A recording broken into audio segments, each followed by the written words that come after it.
Hey guys, tonight we crack open the creaky doors of a medieval castle. Not for a feast, not for a joust, but for something far more mysterious. Bedtime. Not your bedtime, of course. Theirs. The bedtime of noble families who sleep on straw-stuffed mattresses under canopies embroidered with lions, who clutch daggers beneath their feather pillows and whisper Latin prayers as if they're bracing for war. You're not just visiting this castle, you live here. You're the youngest member of a noble house, old enough to know the rules, but still young enough to question why the night feels cursed. And tonight, you're going to find out. You won't believe this, but people in castles didn't just go to sleep like we do. They prepared, like soldiers entering a battlefield. All right, before you get too cozy, go ahead and smash that like button and subscribe, but only if your heart says yes. And hey, drop your local time and where you're listening from in the comments. I always love seeing how far this sleepy little castle stretches. Dim the lights, get that fan going for some background vibes, and let's chill into tonight's little adventure. You're staring out the narrow window slit as the final shard of sunlight slides behind the hills. The wind changes, the air inside the castle thickens, almost like it knows the night is coming. In this world, sunset doesn't mean peace, it means lockdown. A servant whispers, "It's time," and suddenly the whole household shifts into motion. Guards begin sliding heavy oak bolts into place on the main gates. From somewhere below, a grating noise, iron portcullis descending. Chains clink, torches flicker. It's not just protection from bandits, it's fear of something worse. You shuffle toward the inner hall, passing thick stone walls that seem to swallow up every sound, but the slam of doors and the mutter of servants. Everyone's moving quickly, ritualistically. No one lingers. You've done this routine so many times it's burned into your body. Check your candle stub, slip your handkerchief into your sleeve, make sure your room key is tied to your belt string. Yes, your own bedroom has a key, everyone's does, and they lock it from the inside. You pass your mother's chamber and catch a glimpse of her tapping the window frame 3 times before drawing the shutter tight. A habit? A charm? You've asked before. She said nothing. Even the dogs are anxious. The castle's 2 Italian greyhounds sniff at the air and whimper toward the chimney flue. That's not superstition. That's pattern recognition. They've learned something happens when the fire dies down. The strangest part of all, you're not allowed to walk the halls after this. The steward announces it every night. Once the gates are barred and the dogs are loosed, any footstep in the corridor is not recognised by this house. That's a fancy way of saying if you're out after dark, you're treated like a thief, or worse. And yes, the hounds have bitten family members before. The last servant to move about the upper chambers carries something unsettling, a length of rope with bells on it. He attaches it to the outer latches of sleeping quarters. If a door opens, the bells will sound. Not for the sleeper, no, for the guard in the east stairwell. Is it to catch intruders, or to trap someone inside? That thought follows you as you return to your room, past your cousin's chamber, where an extra iron bracket was added to the door this spring, after his episode. He still whispers through the cracks at night. The bolt on your own door is stiff. You have to brace a foot on the wall just to close it all the way, and once it slides into place, click. The castle has sealed you in. Sleep? Not yet. Because just as the last bell in the chapel tower strikes, a low knock sounds at your door. Your heart jumps. You locked that door. But you forgot. The inner knock. The priest. He has to bless the threshold. You open it an inch. His incense hits your nose before his eyes do.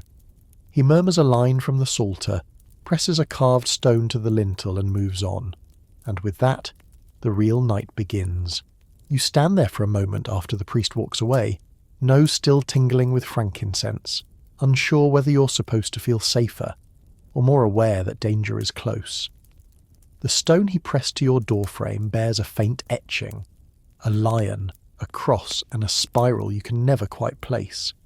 You once asked your uncle what it meant, and he just said, "To keep the dreaming things away." Then he laughed and changed the subject. You close the door, this time bolting it firmly, and push a small chest against it for good measure. Everyone does that. Not that it would matter much if someone really wanted in.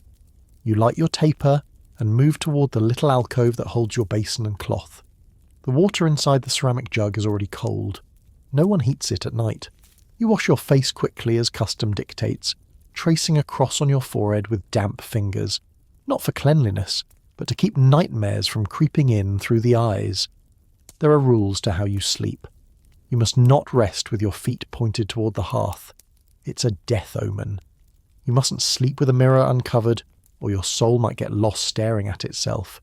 And never, never sleep with both eyes fully closed during the first watch of night. Some say the devil walks through castles at midnight just to see who is defenceless. Your bed is an elaborate wooden structure with velvet curtains on all four sides. You draw them shut, left to right, then right to left. That's important. One of the chambermaids once forgot the order, and her mistress suffered a miscarriage that same week. Coincidence? No one said it was. The mattress smells faintly of lavender and something sharper, perhaps vinegar. Another charm. You settle in cautiously. The feather pillow is overstuffed but lumpy. Beneath the mattress is a plank board. Your father insists on it. Soft beds grow soft men, he once growled, when you asked for more stuffing. And just when you think the house has gone still, you hear it. Clang, clang. Somewhere far below, the night bell rings once. That's the final signal. No more movement. It's supposed to be comforting, but every time it tolls, your stomach knots. That bell was originally used in monasteries to mark the midnight death toll. They kept the tradition. Outside your door, you hear the rustle of straw. The servants have laid bundles along the hallway to muffle footsteps, from which direction no one ever says. Then come the dogs. They roam now. You hear their claws clicking on the stone floors, sniffing, pausing. If they whine, it means someone is awake.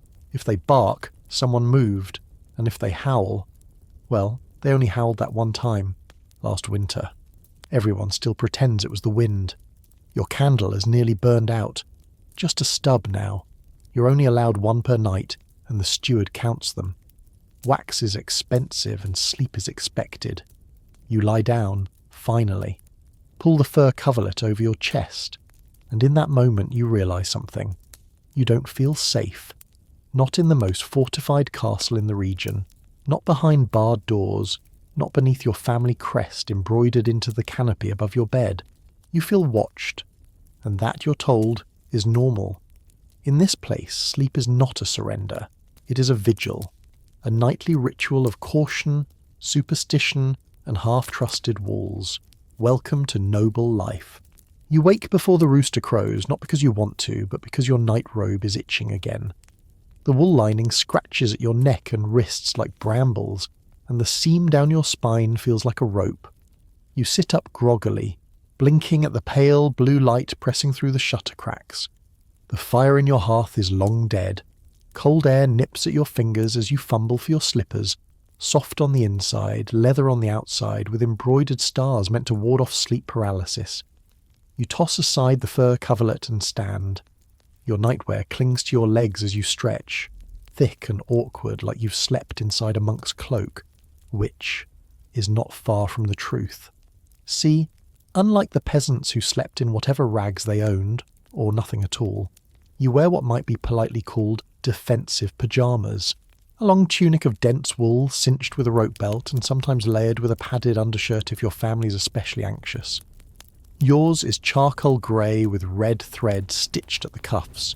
Your mother insisted on the red. Against sudden bleeding, she says, whatever that means. You catch your reflection in the polished basin, hair stuck up like straw, face blotched with sleep lines, eyes puffy. But you look healthy, which is more than your cousin could say last month. He tried sleeping without the robe one night, wanted to breathe properly, he said. Woke up with a fever, sweats and spots on his neck. The doctor blamed bad air rising through the stone at night. Your uncle blamed vanity. Either way, he's been sleeping in a quilted gambeson ever since. You recall the family saying, "A noble may rest but must never relax." Outside, a bell chimes again. Not the final curfew bell, but the dawn call. And yet, you've barely slept. The fabric around your knees is damp from sweat. Your neck itches from the wool, and your elbows ache from lying stiff all night. You think of those strange illustrations in the Herbal Codex, the ones showing demons perched on the chests of sleeping men, and suddenly your discomfort feels intentional. That's the point, isn't it? You're not supposed to sink into sleep. You're supposed to float on the edge of it. And besides the weight of tradition, there's also the very real chance someone might try to kill you in the night. It's happened. Not often, but enough. A nephew who wanted to speed up his inheritance, a jealous lover, an angry steward with debts to pay. You even heard rumours about a noblewoman who trained her pet ferret to deliver poison-soaked threads into pillow seams. You're not sure if that one's true, but it's been whispered, so you reach beneath your pillow. Your fingers close around the short-bladed dagger hidden there, cold and real. Everyone sleeps with something sharp. Even your little sister has a sewing needle laced into her nightcap. It's all part of the nightly armour, not just wool robes and thick socks, but the silent ritual of readiness. The body must be wrapped, the air warded, the soul half awake. You glance toward the shutter. That narrow strip of morning light is growing wider. The worst of the night is over, but your breath still hitches, because now comes the servant's knock, the one that tells you the door is about to open.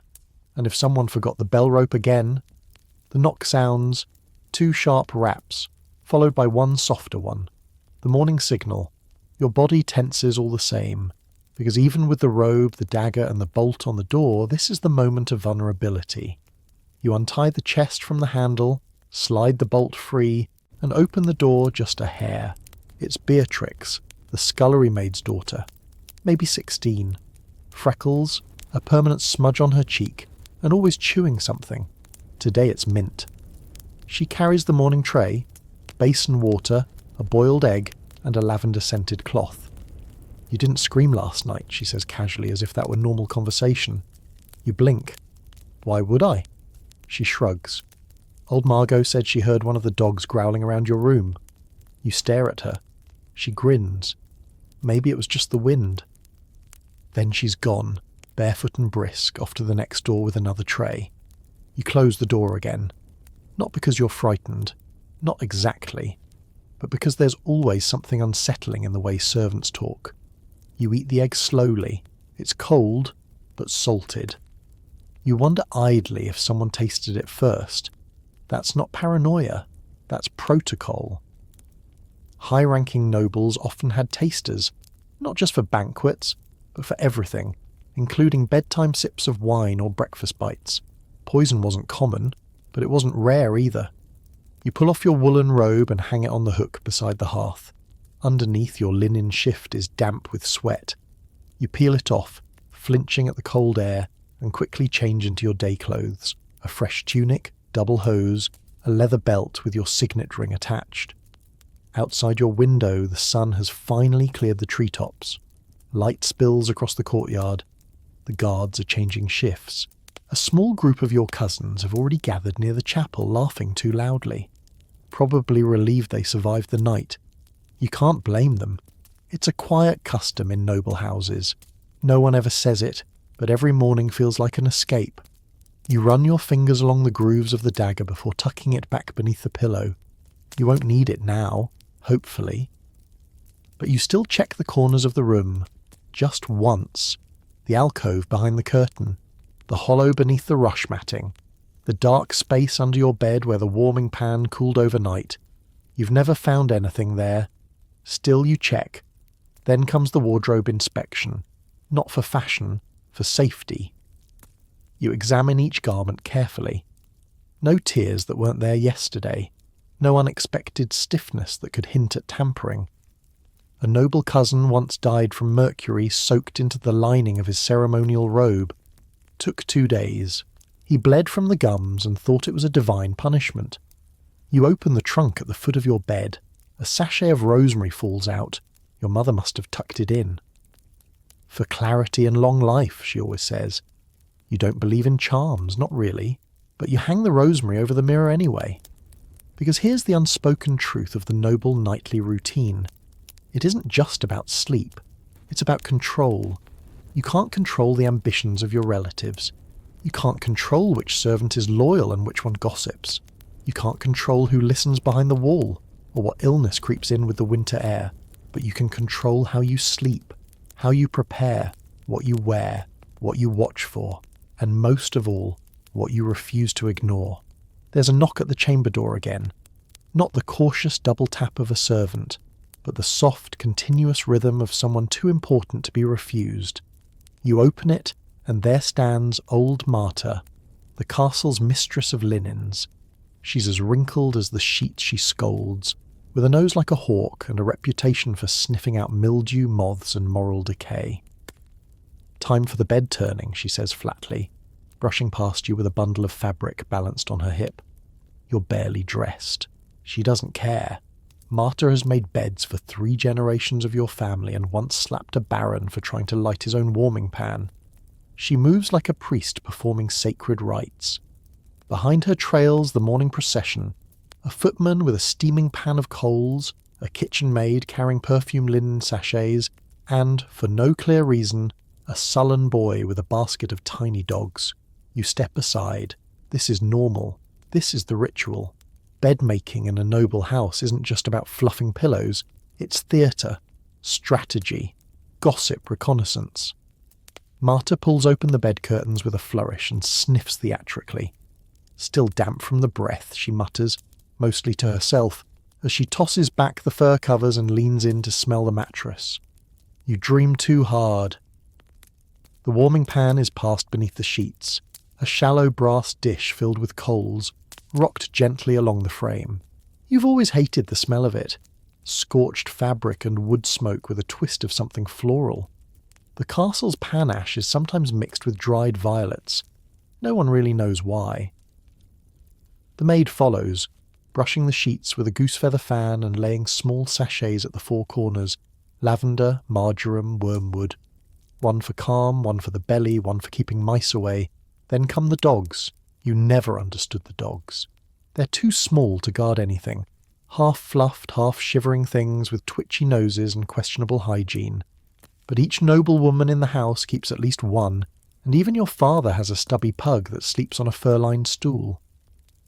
"They're not for love," your mother once whispered. "They're for the fleas." And it's true. These yapping, neurotic bundles of fur are flea magnets. The belief is that the parasites prefer them over people. So while you sleep soundly, the dog twitches and scratches in your place. The boy sets one under your bed. It stares at you with glassy eyes and sighs. Marta lifts your pillow, finds your dagger, and tisks. "If you cut another feather bag, you'll sleep on straw." She flips the mattress. Adjust the undersheet. Test the curtain drawer. It's a choreography. One you've seen 1,000 times and still don't understand. Because the truth is, every noble bedroom in the castle gets this treatment. Every day, no matter what. Even if no one slept in it. Even if the lord is away at court. Even if the lady died 2 winters ago, and her room has been locked since. Especially then. No room goes unturned. No bed goes unchecked. Marta is already halfway out the door before the boy finishes placing the last dog, this one beneath the chair where your boots rest. She claps her hands once sharply and the servants scatter like crows.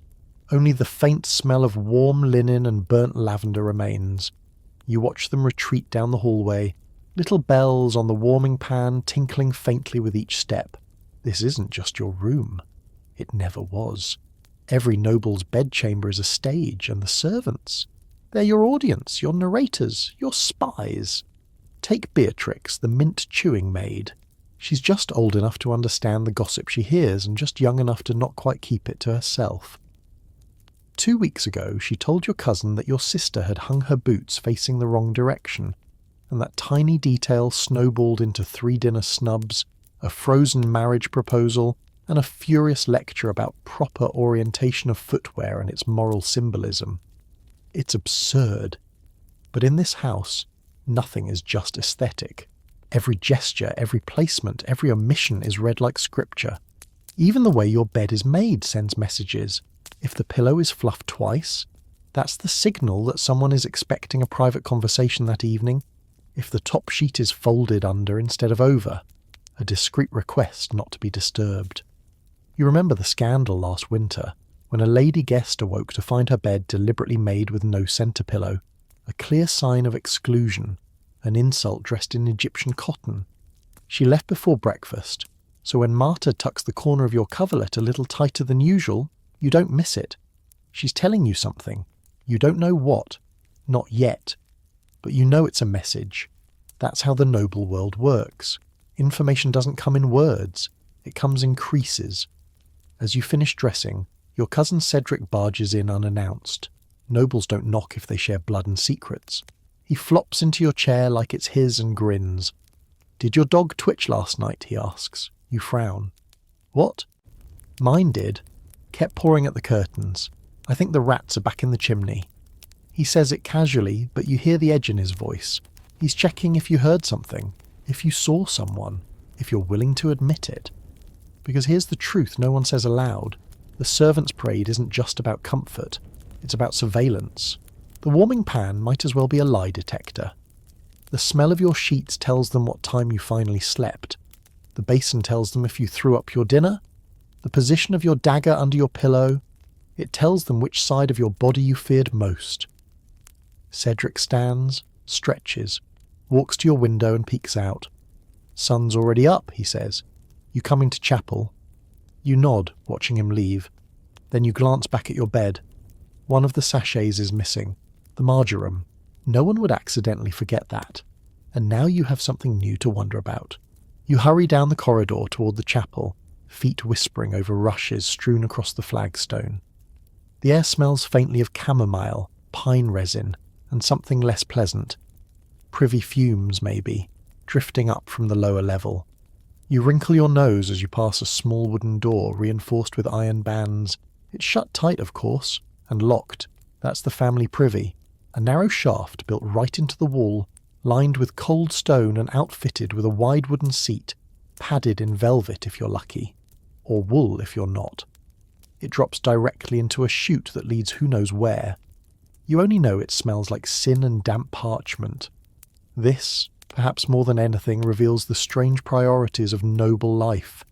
In a castle filled with servants and ceremony, the simple act of going to the toilet becomes a game of rank, ritual, and outright espionage. For starters, you don't just go when you want to. The privy must be readied. That means a chambermaid must check it first, light a beeswax candle to cover the odour, and, if it's your Aunt Beatrice, warm the seat with a hot brick beforehand. Your own mother won't use it after the 6th hour of daylight. "That's when the spirits enter the chute," she once whispered, eyes wide. You thought she was joking. She wasn't.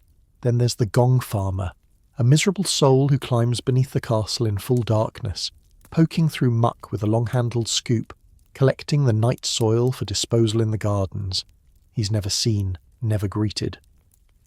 But once a week, the steward leaves a slab of salted pork outside the gates. Payment, gratitude, maybe pity. As for the chamber pots, oh, they're a whole other battlefield. Every noble has one, ceramic, pewter, or even silver-rimmed if you're someone of importance. Some are painted with biblical verses, others with dancing devils. One of your uncles claims his pot has a carved bottom shaped like an enemy's face. You're not sure if that's a joke. The location of your chamber pot matters. Leave it by the hearth? That's humble. Leave it outside your door for collection? Bold. Leave it hidden behind a screen? Proper and cautious. But worst of all, forgetting to empty it. There was once a cousin who, legend has it, left his pot full for 3 days. The stench seeped into the tapestries. The steward had them burned. He was never invited to stay again. Still, even worse than the stench is the social implication. Chamber pots are intimate. Whoever empties yours learns your habits. How often, how colourfully, how chaotically you've been eating. That information trickles. Fast. If your contents seem off, the steward might speak to the cook. If it's very off, you might be summoned to the chapel for confession. And if it's really off? The apothecary comes with a bundle of herbs and a look that says, "This will taste like mud and regret." So you learn the system. You fold a towel over the pot for modesty. You check it twice before the maid arrives. And above all, you never, ever forget to move it before guests enter your room. Because in a noble castle, even your waist speaks volumes. You finally reach the chapel, but your mind is still stuck on the privy, and not just because of the smell. Because here's the thing no one admits aloud. In this castle, the most powerful people aren't always the ones with swords or titles. They're the ones who carry the pots. Take old Della, the upper chamber pot maid. She's been emptying your family's waste since before you were born. She knows who suffers from sour stomach, who sneaks midnight wine, who bleeds when they shouldn't, and who hasn't used the pot at all, often a sign of something far more serious. She never speaks out of turn, never even lifts her eyes when she enters, but everyone knows she knows. And that silent power, it's terrifying. Once, your uncle accused his valet of theft. The steward asked Della, and all she said was, "He always eats, never runs." The valet was dismissed the next day. No explanation given. Della doesn't guess. She observes. And then there are the rituals around the pot. Yes, you heard that right. There are actual rules about how a noble should interact with their chamber pot. You must never step over it. That's an insult to your own health. You must never speak while sitting. That invites wandering spirits to enter the body, and you must never place the pot too close to the fire, or the contents might ferment. That happened once, apparently. The smell travelled all the way to the stables, and of course there's the politics. Imagine you're a guest in someone else's castle. They assign you a room, you arrive, and there's no chamber pot. That's not an oversight. That's a message. Unimportant. Untrusted. You won't be staying long. But if the pot is silver, polished, maybe even perfumed with dried rose petals, that's not just hospitality, that's flattery. There's even a strange sort of hierarchy among the pots. Some have embroidery on the cloth cover. Some come with lids shaped like lions. The Duke of Warwick, they say, had one carved from marble. It cracked in winter. They say he never forgave it. All of this, of course, is utterly ridiculous. And yet, every morning you check your own pot like it's a sacred relic, not for its contents, but for what else might be there. A hidden message scrawled inside the lid. A change in scent suggesting someone else touched it. Or worse, switched it. You've heard of that happening. Not often, but enough. Poison doesn't always go in through the mouth. Sometimes it's applied to the rim, the handle, the cloth, the stone slab beneath it, a little wolfsbane, a pinch of deadly nightshade, and by the time anyone notices, it's too late. That's why every noble child is taught this ridiculous-sounding rule. You touch what you own, and only what you own. So, when you leave the chapel an hour later and return to your room, the first thing you do before changing your tunic or washing your hands is lift the pot. Same weight, same chip in the base, same little knot in the linen cover. All is well, for now. You're still hungry. Breakfast was more ritual than nourishment. Just a cold egg and some oat mush with too much nutmeg. But don't worry, in a noble house, the real meal happens before bed. That's right. Dinner isn't the grand midday feast. It's the bedtime banquet, taken in the hour after sunset, when the walls feel closer and the wind scratches at the shutters. And oh, it's not just a snack, it's a spectacle. The household gathers not in the great hall, but in the smaller solar. A cosy room with low ceilings, thick carpets, and a massive fireplace that makes everything smell faintly of charred plum. The table is round, but the seating is anything but equal. The lord and lady sit on high-backed chairs embroidered with their sigils. The rest of you, cousins, hangers-on, political guests, find your places based on the choreography of rank. Tonight, you're placed 2 seats away from the fire. A good sign. Last week you were near the door. A demotion. The servants sweep in like dancers. One lays a scented cloth across your lap. Another brings a silver basin so you can wash your hands in rose water. The boy with the wine jug never looks you in the eye. He knows better. And then come the dishes. Potted lamprey pie with mustard. Roasted figs wrapped in salted fish skin. Almond milk custard flecked with crushed anise. A hunk of veal glazed in honey and garlic, already sweating beneath its crust. And, oddly, something black and unidentifiable in a delicate shell bowl. It's a swan liver, your cousin whispers, clearly thrilled. Boiled in vinegar, then pressed flat with a stone, keeps the soul from floating. You don't know if that's real, but you eat it anyway, because superstition tastes better than hunger.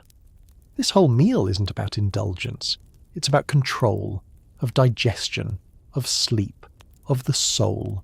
The old belief is that certain foods weigh down the spirit, anchoring it to the body during sleep so that nightmares can't steal it away. It's the reason spicy food is banned after dusk. The reason no noble will touch mushrooms before bed.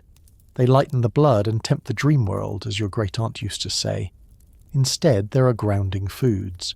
Heavy bread soaked in warm broth, stewed barley with beef marrow, crushed almonds blended into thick pastes and eaten with small wooden spoons, and always, always, a pinch of salt before the last bite, to keep the devil out of your belly. You glance across the table. Your mother is rubbing clove oil onto her wrists, muttering a psalm under her breath.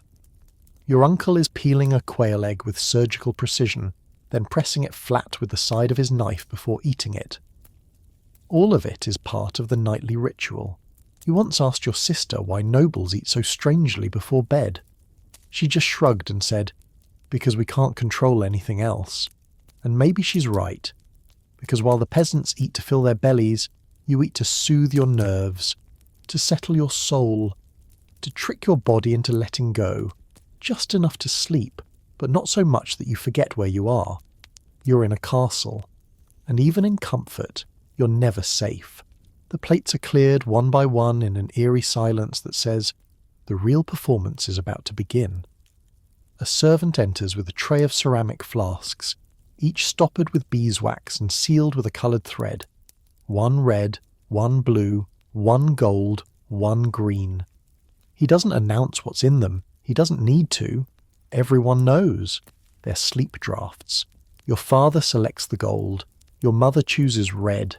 You reach out for blue, and your cousin across the table arches an eyebrow. "Feeling brave tonight," he murmurs. You hesitate. Blue is the strongest.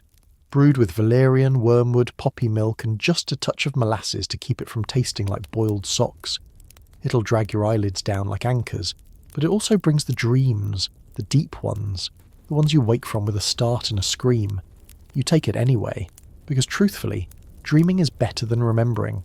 You tip it back. It's warm, bitter, and thick, like drinking steam soaked in roots.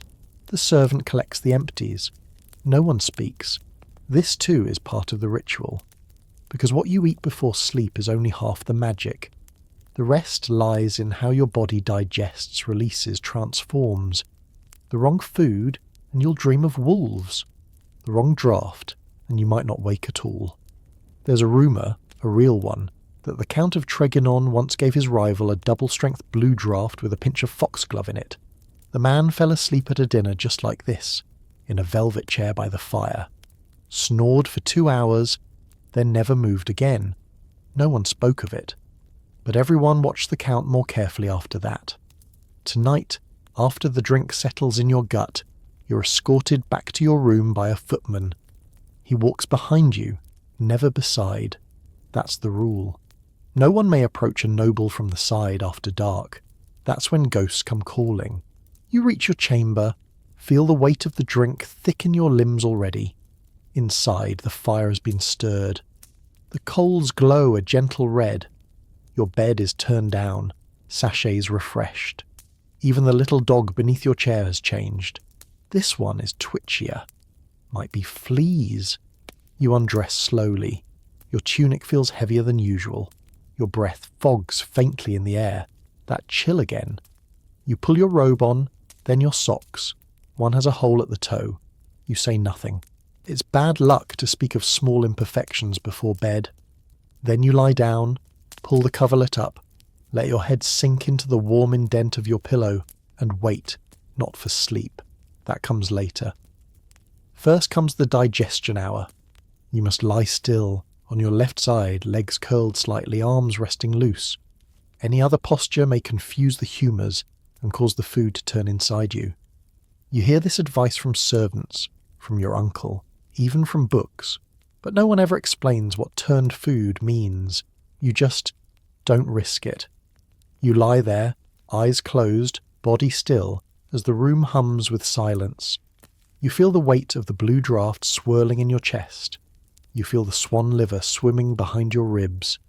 And then slowly, sleep begins to creep in. Not gently, not kindly. Like a thing with cold fingers curling through your thoughts. You hold on to the only truth that matters. You followed the rules. All of them. You wake in darkness. Not morning dark, night dark. The kind of darkness that feels thick, like it presses against your eyelids even when they're open. Something woke you, but you don't know what. No sounds, no movement, just a strange stillness. Your body is heavy, pinned by the blue draught, but your thoughts swim to the surface like startled fish. And then you hear it. Scritch. Not a loud noise, more like a whisper against stone, like claws or teeth. You freeze. It's not a dream. You've had those and they're full of nonsense. Flying pigs and weeping statues and your old tutor trying to marry a chicken. This is different. This is real. You lift your head. The bed curtains are still drawn. You can see the faint red-orange glow of coals through the thin fabric. The dog under your chair lets out a soft whimper.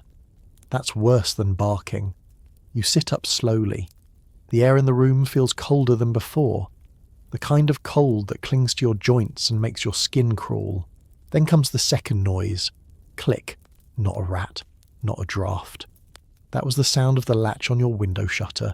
You know it was bolted. You saw it locked. You reach under your pillow and wrap your fingers around the dagger. The hilt is warm as if it's been waiting for you. You throw open the bed curtains. Nothing. Just the dancing glow of dying embers. Your room exactly as it should be, except for the shutters. One is swinging open, slow and silent. A thread of wind moves through the crack. You approach cautiously, dagger tight in your fist, heart thudding like a drum. You swing the shutter closed and fasten the bolt again, double-checking this time. Still no sign of anyone, no prints in the dust. But on the inner ledge, carved faintly into the wood, is a shape, a rat, or what looks like one. Too long, too many legs, its mouth open in a scream. You didn't carve that.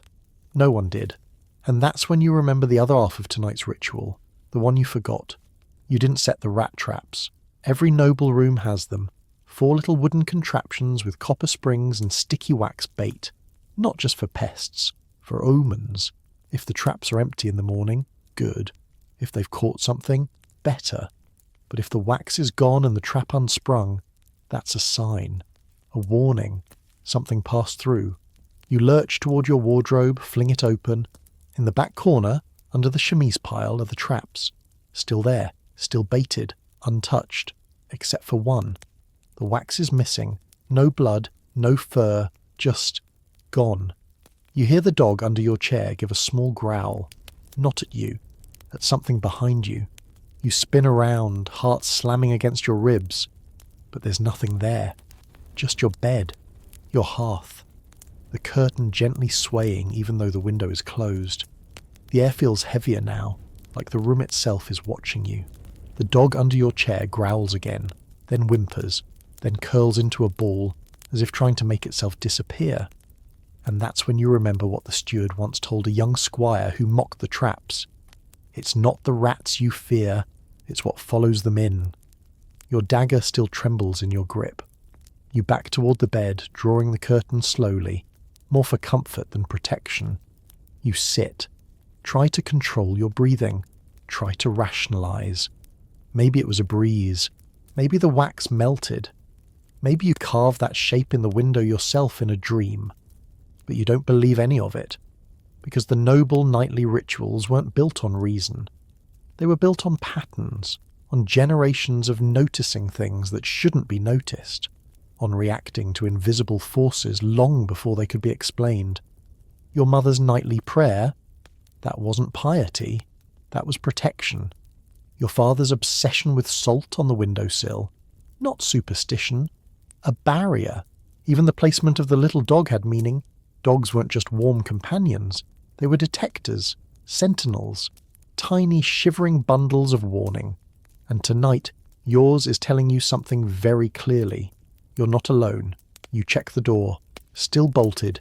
You test the walls. No hollows. No loose stones. No draft. You check under the bed. Just straw and a fallen sachet.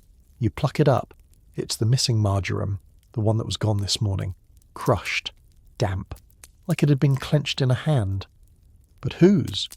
You pace now, trying not to make noise, because even your footsteps might summon something you don't want to see. You consider lighting another candle, but that would break the rules. 1 per night. To light another is to admit something went wrong, and in this house, admitting weakness is as dangerous as any spirit. Your thoughts race, trying to remember every protective measure you did manage to follow. Salt in the hearth? Yes. Dagger under the pillow? Yes. Left side, curled legs, arms loose. Check, check, check.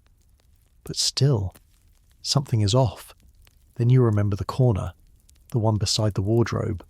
There's always supposed to be rushes there, not just for cleanliness, but to catch movement. Crunching straw means someone stepping too close, a sound in the dark. You walk over, look down. The rushes are gone, not moved, gone. Your chest tightens. You kneel, run your hand along the stone floor. Cold, smooth, too smooth. And that's when you notice it. Scratches. 4 of them. Parallel. Deep. Like claws. Leading toward your bed. You stagger backward, breathing hard. You want to scream, but you don't. Because in a castle, screams travel. And travel means witnesses. And witnesses mean gossip. And gossip in noble circles is more dangerous than ghosts. So you do the only thing you can do. You step calmly toward your bed. You draw the curtains shut. You lie down, back to the wall, dagger in hand. And you wait. Because that's what the ritual is in the end. A nightly standoff between what you believe and what might be true.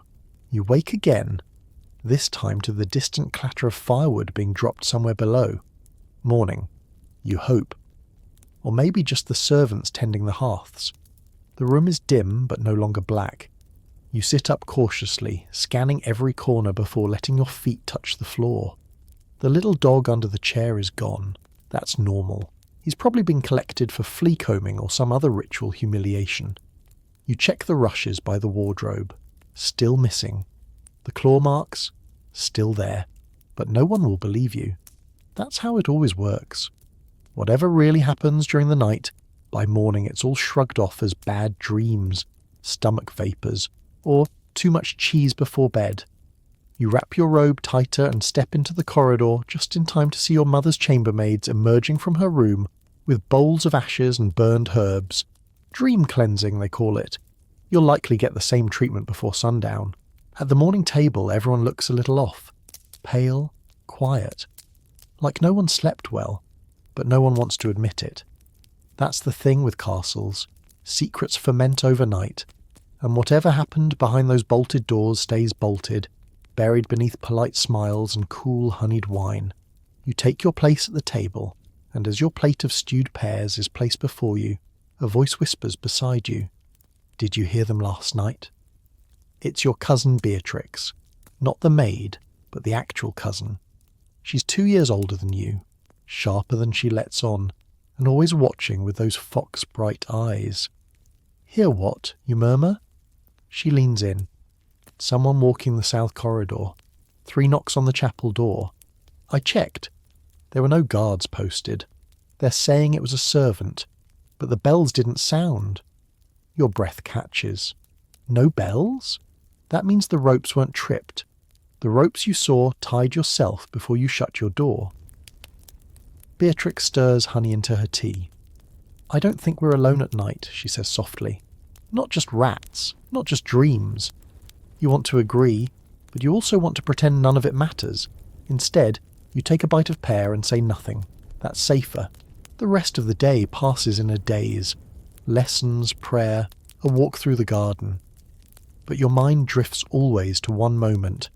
Tonight. Because night is never routine. It's not about rest. It's about readiness. And tonight, You're not leaving things to chance. After supper, you return to your room early. Light the candle before you're supposed to. Rearrange the sachets yourself. Replace the dog's blanket with your own old tunic. It smells like you. Maybe that will confuse whatever comes again. And then you pull out the peephole panel behind the wardrobe. It's barely more than a knot in the wood, carved open on one side and hidden by a tapestry. Every noble bedroom has one. They're not supposed to. Officially they don't exist, but they're as common as mice. You press your eye to it and wait. At first you see nothing, just the faintly lit corridor beyond, lined with faded tapestries and sconces that haven't held fresh candles in weeks. Shadows stretch long, the sort that trick your eyes into thinking they move when they don't, but you wait. That's what the peephole is for, not for spying on lovers or catching servants stealing pears. Not really. It's for watching what's supposed to stay unwatched. And then movement. Not footsteps, just a shape. Not tall, not short, somewhere between. It doesn't walk, it glides. Silent as dust, slow as dripping wax. Its outline flickers in and out as it passes beneath the lone torch still smouldering at the corridor bend. You blink. It's gone. You press your eye harder to the knothole, willing yourself to see more, to understand. But there's nothing, just hallway and shadow. You shut the panel quietly and sit back against the cold stone wall. Your breath is shallow. So it's true. Your family's fear, the priest's mutterings, the salt on the windowsills, the bizarre insistence on digestion posture. It's not just paranoia, it's precaution. You rise and move with purpose. You reset the rat traps, fresh wax, extra bait. You check the dog's placement, under the chair, facing the door. You sprinkle extra rushes behind the curtain and along the windowsill. And then you do something you've never done before. You place a small bell on your pillow, not a trap bell, a signal bell. If anything presses the pillow before you do, you'll know. You'll hear it. Because tonight, sleep isn't rest. It's surveillance. As the final curfew bell tolls, clang, clang. You blow out your candle and slide beneath the covers, dagger resting on your chest, eyes open longer than they should be. And sometime after the fire settled into faint embers, you hear it again. Not footsteps, not voices. Breathing, not yours. Slow, raspy, measured. From somewhere beyond the curtain. You do not move. You do not call out. Because in this house, you never ask who's there. You simply wait. The sound fades. Slowly, deliberately. And in the morning, when Marta enters to turn your bed and the footman changes the rushes, you say nothing. Not about the breathing, not about the moving shape, not about the wax missing from 2 of the traps this time. You just say you slept well, because that's the final rule of noble nights. Whatever happens between the bolted door and the drawn curtain stays there. It's midday when you hear it. Low laughter, muffled behind a door, punctuated by a sudden shriek that turns into giggling. You follow the sound down the gallery, passing portraits of pale-faced ancestors who seem to watch as you pass. The noise leads to Lady Eleanor's chambers, your aunt. But it's not her voice you hear. It's the maid's. You linger outside, unnoticed. The door is cracked. Inside, 3 chambermaids hover around a great canopied bed, folding sheets, fluffing pillows, and, most notably, talking. But not about linens. They're gossiping. And not just idle chatter, strategic gossip. And then he left her room before dawn, says the tall one, her back to you. Didn't even stop to fix his belt. The others gasp, one clapping a hand over her mouth. Are you sure it was him? The tall one snorts. I was emptying her basin, wasn't I? Who else wears boots with golden thistles? There's a pause, followed by an eruption of whispers. You can't make out every word, but you catch enough. Names, titles, who snuck in where, who cried after supper, and who ate nothing for 3 nights in a row. And here's the thing. None of this was meant for you to know. Because while nobles sleep behind bolted doors and heavy drapes, the chambermaids are moving, watching, remembering. They see the bruises hidden by collars, the stains not explained by wine. They note which bedsheets need changing and which ones don't. And when the noble family wakes, groggy and perfumed, pretending nothing ever happened, the maids know better. You slip away from the door before they notice you, your thoughts spinning. Because if you heard that, someone else could too. And in a castle like this, information isn't just currency, it's a weapon. Later that evening, you cross paths with the tall maid again. Her name is Sarah. She curtsies politely but doesn't drop her gaze. "You sleep through the night, my lord?" she asks sweetly. You nod. "Of course." "Good," she says, smile never touching her eyes. "Best not to wander. The castle's full of echoes." You're not sure what she means, but then again, you are. You retreat to your chamber early, unsettled. Your mind replays every moment you've taken for granted. Folded sheets, swept corners, cooling pans placed under your bed. They were always there, always watching. You remember the time a servant folded your father's bedsheets inside out. He said nothing for 3 days, then dismissed the steward. No explanation. Everyone knew why. It was a message, a quiet one, but loud enough. You pull back your own bed curtains and inspect every corner. Your pillow smells faintly of clove oil, not what you use. Your sash has been moved an inch to the left. Did someone check under it? Was it curiosity or a test? You feel a cold bead of sweat trail down your spine. Because if the maids know everything, then they also know what you saw, and they may not be on your side. You don't sleep. Not really. You lie down. You close your eyes, but your ears stay open. Every creak, every shuffle in the hallway, every whisper of wind becomes suspect. You've begun to realize something most nobles take years to admit. The servants run this place, not in name, not in law, but in truth. You might own the land, but they own the night. They're the ones moving while you're still. They know which doors open at what hour, which beds squeak with secrets, and which nobles cry in their sleep. They carry the candlesticks, the chamber pots, the gossip, and they never forget anything. The terrifying part, they don't even need to lie. All they have to do is choose what to tell. You wake before dawn, long before the bell. You pull on your robe and sit by the hearth, waiting for Marta's knock. It comes. 3 short taps, a beat of silence, then the door eases open. She enters without a word, followed by 2 girls with linens and a footman balancing the warming pan. You watch them carefully. Their eyes never meet yours. Their hands move with precision. Fold, smooth, tuck. 1 sachet is replaced. 1 pillow is fluffed. Then, without looking up, Marta says, "You should be more careful where you leave your sash." Your blood turns to ice. "I didn't..." You start, but she raises a finger. "Some things are meant to stay folded," she says. "Some drawers meant to stay shut." She smooths the corner of your bed. You're not the first to look through the peephole, but you may be the first to forget to close it all the way. She's not angry, not threatening, just reminding. She gestures to the others, and they finish quickly, retreating into the hall without another word. You're left staring at your bed. The covers are tighter than usual, the sachets arranged with unnerving symmetry. There's a folded cloth at the foot, lavender dyed, freshly laundered. Your family's crest embroidered into one corner. It hadn't been there before. You pick it up. It smells like rosemary and starch and something else, something faintly metallic.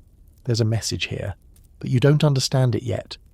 So that night, you take extra care. You reset every trap. You inspect your pillow 3 times. You hang your sash precisely in the centre of the wardrobe, aligning the tassels. You close the peephole, tight, and then you sleep. Or try to. You dream of voices whispering behind the walls, of keys turning in locks you can't see, of Marta standing at the end of your bed, holding a candle that drips blood instead of wax.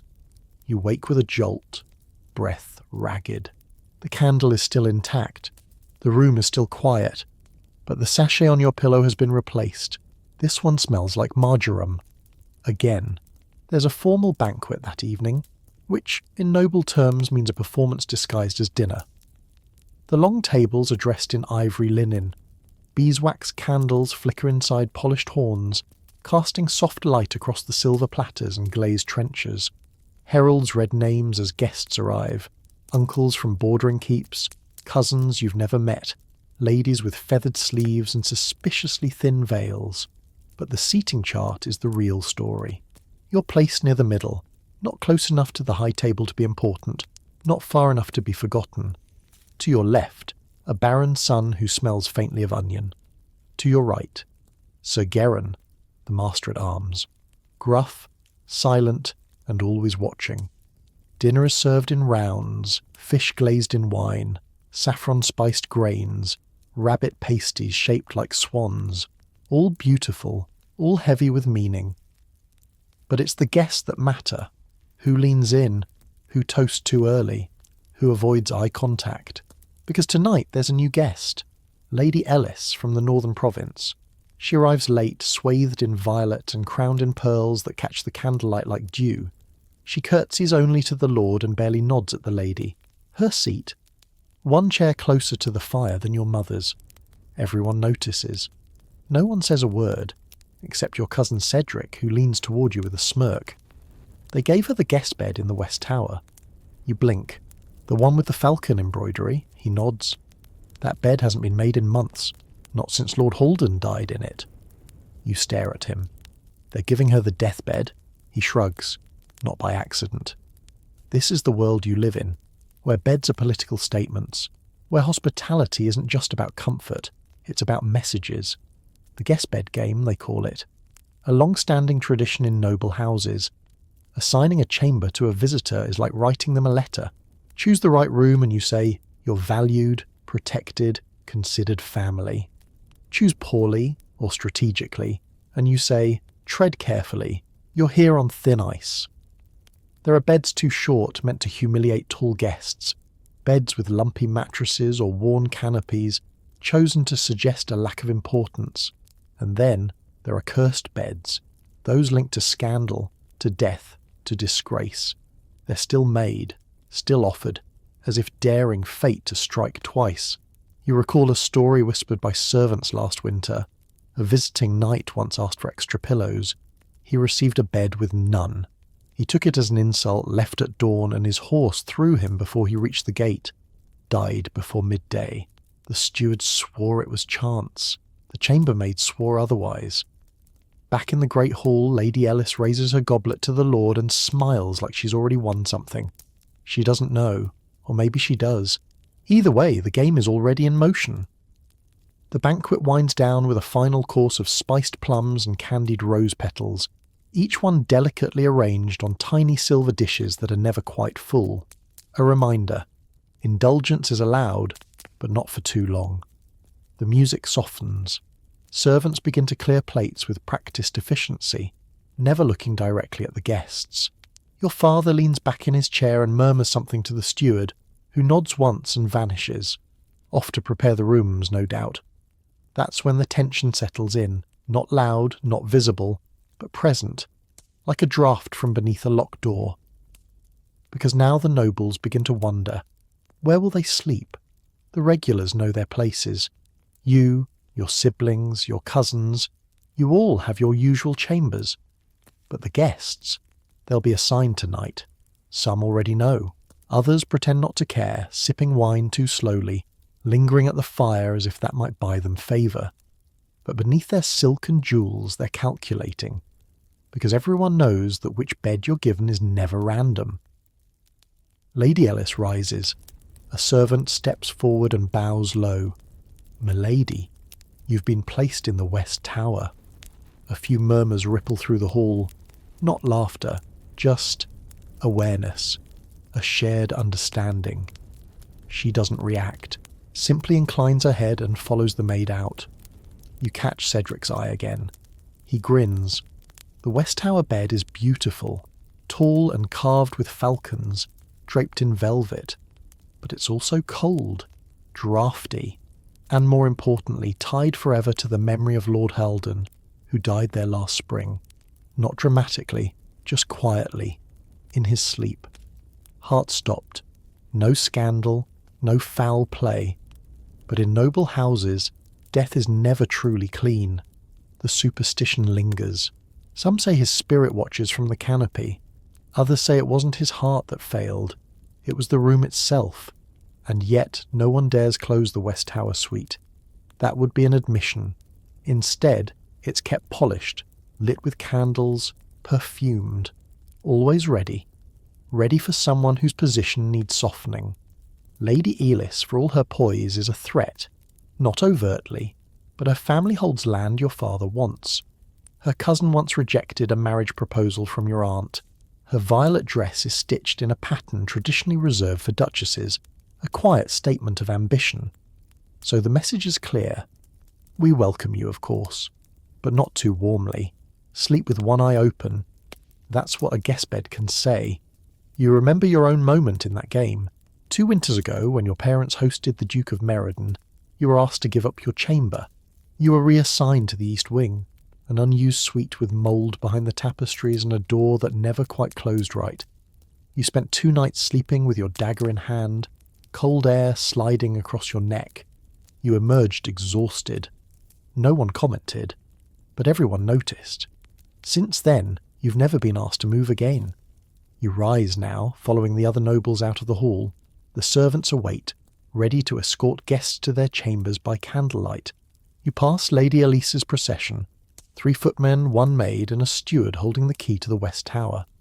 You wonder if she knows what that key means. You wonder if she'll sleep at all. The door to your chamber closes with a low, final-sounding click.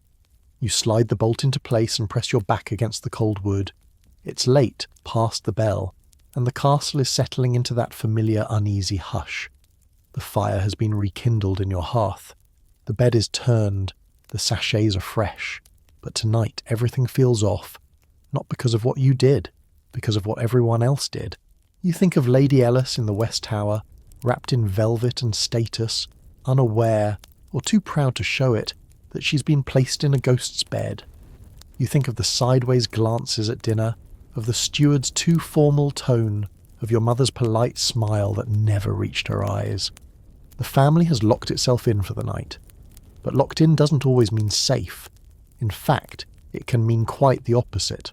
Because now, the real danger begins. Not from outside the gates, but from within these very walls. You slide the small table in front of the door and place a stool on top of it. Your own makeshift barricade. You've done it before. It's not regulation. It's not noble, but it's necessary. Because when your family closes their doors at night, they close them on each other.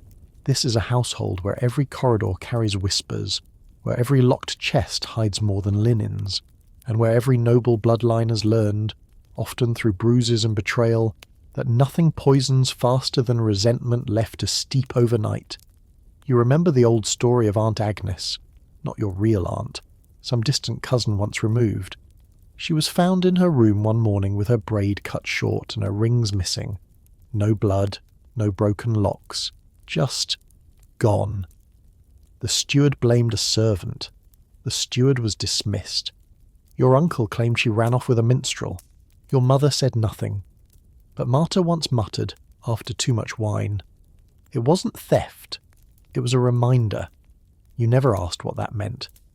Now, sitting alone in your dim room, you wonder. You move through your ritual slowly, check the traps, touch the sachets, set your dagger just beneath your left shoulder. The fabric of your robe itches, as always.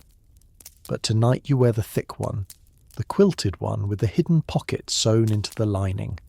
Not for warmth, for precaution. Because here's the truth few nobles will ever say aloud. They trust the guards, they fear the servants, but it's their family they watch most closely. Your older brother once told you, half laughing, half serious, every castle is a cage made of velvet and inheritance, and every noble is just waiting to cut someone's name out of the will. You thought he was being dramatic, until you found the letter in your pillowcase last year. It had no name, no handwriting, just 5 words. You're not the first choice. You never told anyone. You burned it in the fireplace and pretended it never arrived. But you sleep lighter now, and you never ever assume you're alone. You lie in bed, but sleep won't come. Not with that letter echoing in your thoughts. You're not the first choice. It could have meant anything.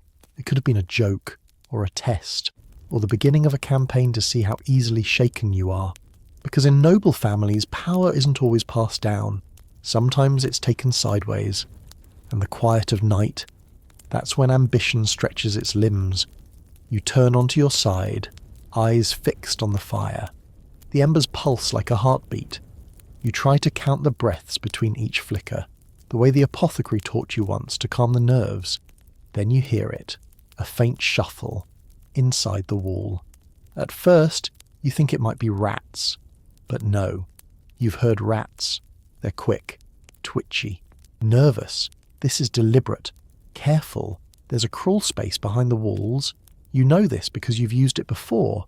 Once, years ago, when your tutor challenged you to find the fastest path between the library and the chapel. You'd slipped through a broken panel and discovered the passage yourself. You never told anyone, but clearly, you weren't the only one who knew. You sit up slowly, ears straining. The noise stops. You wait. Nothing. Then, just when your body starts to relax, tap, tap, tap. 3 soft knocks from behind the wooden wall near your hearth. Not on the door, not on the floor, behind the wall. You freeze. 3 knocks means many things in castle lore. A request for passage, a warning, sometimes even a mockery, like someone reminding you they can get closer than you think. You whisper into the silence. Who's there? No reply. You slide off the bed and approach the panel. It's narrow, warped slightly at the edges. You press your ear to it. A breath. Shallow. Female. Then a whisper so soft you can't make out the words. You whisper back, say it again. But the sound is gone. You should alert someone, the steward, a guard, your mother, but you don't. Because doing so is its own message. It tells everyone you're afraid. And fear is blood in the water. You push the small chest back against the wall, covering the panel, not to keep anything out, just to pretend it's not there. Then you return to bed. You close your eyes and repeat the only phrase every noble child is taught once they're old enough to fear the night. Doors can be locked, walls can be watched, but trust is earned with silence. In the morning, you'll pretend none of this happened. You'll eat pears and bread. Nod politely, compliment Lady Elisa's gown, and you'll never ask who knocked. Because deep down you already know it was family. Morning comes with the familiar rattle of shutters unlatching and the cold kiss of stone underfoot. The sunlight pours in cautiously, as if uncertain whether it's welcome. You sit on the edge of your bed, still in your robe, staring at the wall that knocked. You didn't sleep. Not really. You doze between heartbeats, waking at every creak. The panel behind the hearth remains in place. The chest sits heavy in front of it. But now you're listening to the rest of the castle, trying to catch something. Anything off rhythm. Marta arrives. She doesn't mention the circles under your eyes or the way your sheets are twisted like you fought something in your dreams. She fluffs the pillows, swaps out the sachet. Then, for the first time in weeks, she says something unsolicited. There's a physician arriving today, summoned for Lord Gerard's jaw. You blink. His jaw. She nods. Locked tight. Can't speak. Lady Marwen said he went to sleep smiling and woke up frozen. Maybe from the cold, maybe from what he saw in his dreams. And just like that, she's gone. The news stings more than it should. Lord Gerard is your second uncle. Harmless. Fussy. The kind of man who counts walnuts and scolds his lapdog for blinking too loudly. And now he's locked in his own body. It's probably nothing. A chill. A nerve pinched in sleep. But here, in this castle, coincidence is never trusted. You go through your day half present. At lessons, the scribe miscopies a Latin phrase and no one laughs. At the stables, your brother's horse refuses the saddle. In the kitchens, 2 bottles of imported vinegar fall from the shelf and shatter. Little things. Small fractures in the rhythm. Something is off, and it's growing. You return to your chamber before dusk, pretending to have a headache. The maid assigned to accompany you gives a half curtsy and mutters, "Rest well." You almost ask her to stay. Almost. Instead, you lock the door behind her. Tonight, you don't follow the ritual. Not exactly. You reinforce it. Extra sachets, one under each bed leg. You tie a cord to the latch of your shutter and run it across your bed, looping it around your wrist. You wedge a sliver of mirror behind the wardrobe so you can see the hearth from the bed. You know it looks paranoid, but you also know what you heard and what Marta said. You eat only bread and salted broth. Heavy, grounding food. You skip the sleep draft entirely, because tonight you want your senses sharp. You lie down just as the final bell tolls. No dreams, no comfort, just the cold fabric of the pillow and the dagger against your thigh, and somewhere, through the wall, or maybe just in your head, you hear someone grinding their teeth. At first, you try to dismiss it. Maybe it's a mouse behind the panel. Maybe your mind's conjuring things, echoing Marta's story of Lord Gerard. But no, the sound is too steady. Nort, nort, nort. Like bone sliding against bone. Like someone clenching their jaw so tightly it grates. You rise from bed in complete silence, feet brushing the cold rushes. The cord you tie to the shutter is still intact. No tension, no movement. Your traps are untouched. But the sound continues. You kneel by the hearth, gently slide the chest aside. Press your ear to the panel, closer now, rhythmic, deliberate. Someone, or something on the other side, is pressing its jaw until the joint strains. Not speaking, not breathing loudly, just grinding.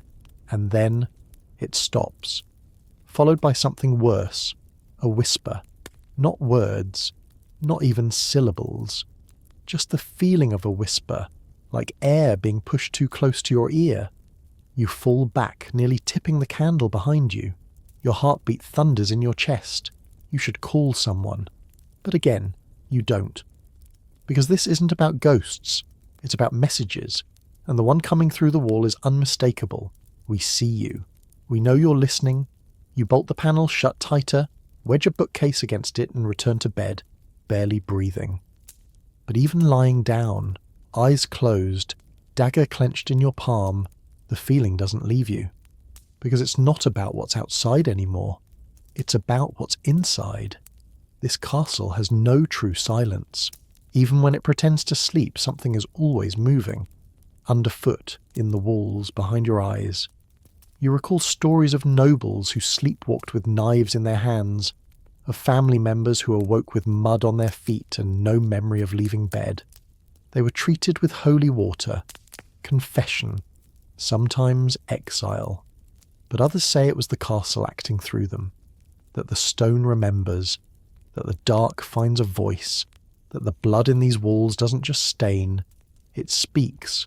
You lie there, wide-eyed, as the coals hiss faintly in the hearth. The grinding doesn't return, but the silence that follows feels somehow worse. At dawn, when the steward arrives for the usual routine, you greet him without expression. "Sleep well?" he asks politely. You nod. Like a stone. He smiles, but his eyes drift toward the wall. Just for a moment, just long enough for you to know. He's heard it too. By the next night, you're exhausted. Your body feels heavy. Your eyes sting, but your mind won't soften. It's as though the castle itself refuses to let you rest. And then Marta tells you something over the evening bread that makes it worse. "The lady's son was seen in the corridor last night," she mutters, ladling broth into your bowl. "But the doors were locked. All of them." You pause. "A servant let him out?" She shakes her head. "No servant. No sound of bolts. He was just there, walking with his eyes closed, muttering like a monk. Sleepwalking. It's a word that carries weight in this castle. A thing half feared, half pitied. Because when nobles sleepwalk, it's never simple. They don't just pace the hall. They reveal. You remember the story of Lady Isabet, who once wandered the courtyard in her shift, chanting names no one recognised. The next morning she remembered nothing, but the names matched a list of soldiers who died on crusade. Coincidence? Maybe. But not here. Not in these halls where coincidence is treated like an omen carved into the walls. That night, You doze at last, dagger across your lap, only to jolt awake to the sound of your door handle rattling. Once, twice, then silence. You don't move, you don't breathe. Minutes later, soft footsteps pad down the corridor. A whispering sound. Not words, just air pushing through lips. You slide from bed and press your eye to the peephole. There, just beyond the flickering torchlight, you see your cousin Willem. His eyes half shut, his face pale, his hands twitching as though plucking invisible strings. He moves past your door, muttering. You strain to hear. It's nonsense. Syllables colliding, fragments of prayer twisted into something unrecognizable.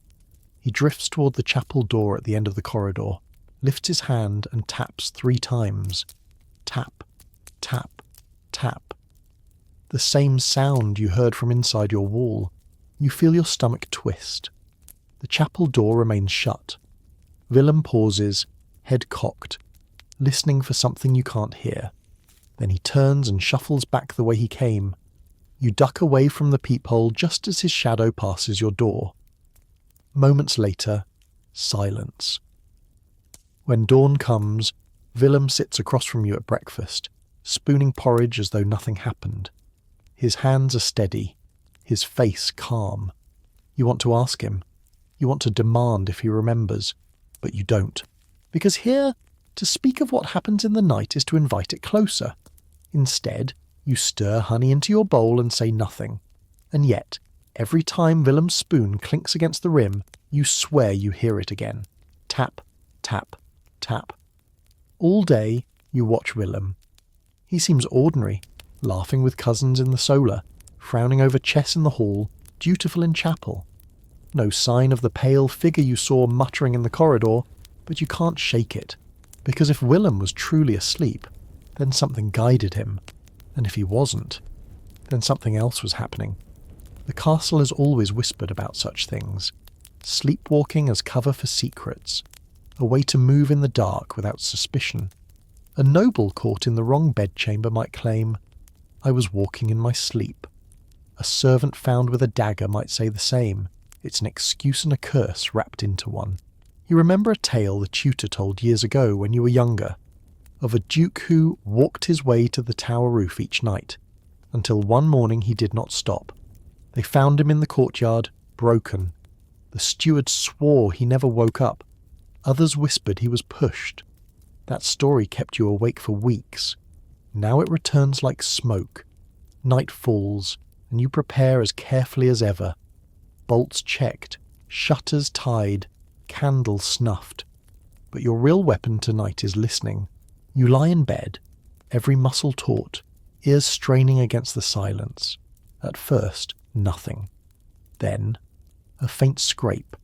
Not at your door this time, at the chapel again. You slide from bed, bare feet soft on the rushes, and press your eye to the peephole. There he is. Willem. Again. His eyes half-lidded, his lips moving. You can almost make out words now. Forgive us. Deliver us. Over and over, like a broken prayer. He lifts his hand. Tap, tap, tap.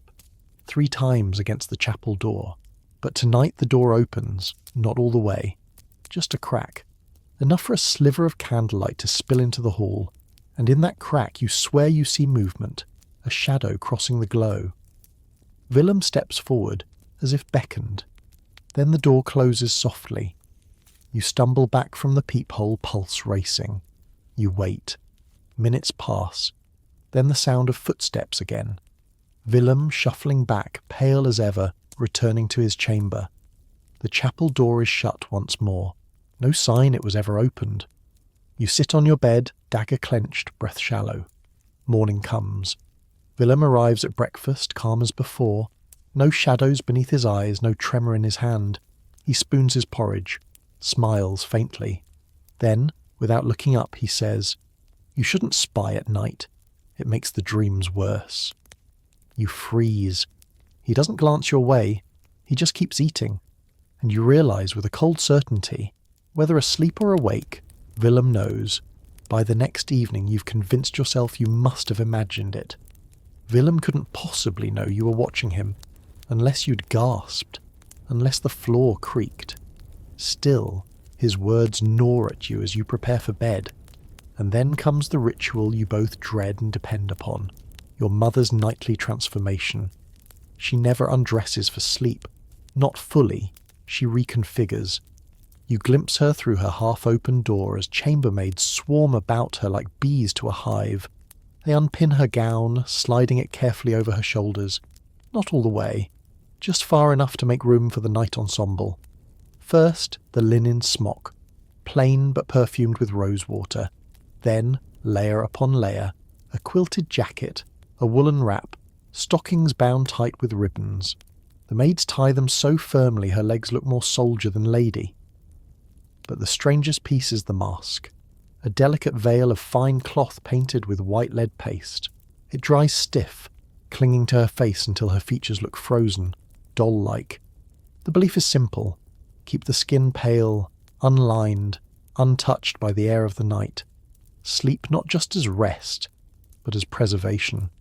You once asked her why she bothers. She laughed gently and said, "Because noble women must rise looking younger than they feel." The maids fuss with her hair too. Wigs are brushed and set on stands, but her natural hair is tied, greased with oil and bound in ribbons to prevent tangling.